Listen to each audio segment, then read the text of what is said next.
بسم اللہ الرحمن الرحیم۔ شروع اللہ کے نام سے جو بڑا مہربان نہایت رحم کرنے والا ہے۔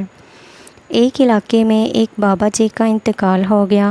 جنازہ تیار ہوا اور جب اٹھا کر قبرستان جانے لگے تو ایک آدمی آگے آیا اور چارپائی کا ایک پاؤں پکڑ کر بولا، مرنے والے نے میرے 15 لاکھ روپے دینے ہیں، پہلے مجھے پیسے دے دو پھر اس کو دفن کرنے دوں گا۔ اب تمام لوگ کھڑے تماشا دیکھ رہے تھے۔ بیٹوں نے کہا، مرنے والے نے ہمیں تو کوئی ایسی بات نہیں بتائی کہ وہ مقروض ہے، اس لیے ہم پیسے نہیں دے سکتے۔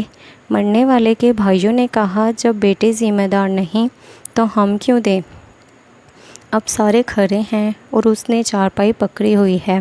جب بات گھر کی عورتوں تک جا پہنچی، مرنے والے کی اکلوتی بیٹی نے جب یہ بات سنی تو فوراً اپنا سارا زیور اتارا اور اپنی ساری نقد رقم جمع کر کے اس آدمی کے لیے بھجوا دی اور کہا، اللہ کے لیے یہ رقم اور زیور بیچ کر اس کی رقم رکھو اور میرے ابو کا جنازہ نہ روکو، میں مرنے سے پہلے سارا قرضہ ادا کر دوں گی، باقی رقم کا جلد بندوبست کروں گی۔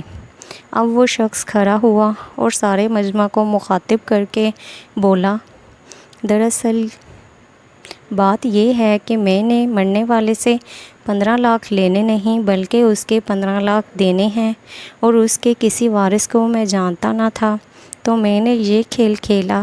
اب مجھے پتہ چل چکا ہے اس کی وارث ایک بیٹی ہے، اس کا کوئی بیٹا اور کوئی بھائی نہیں۔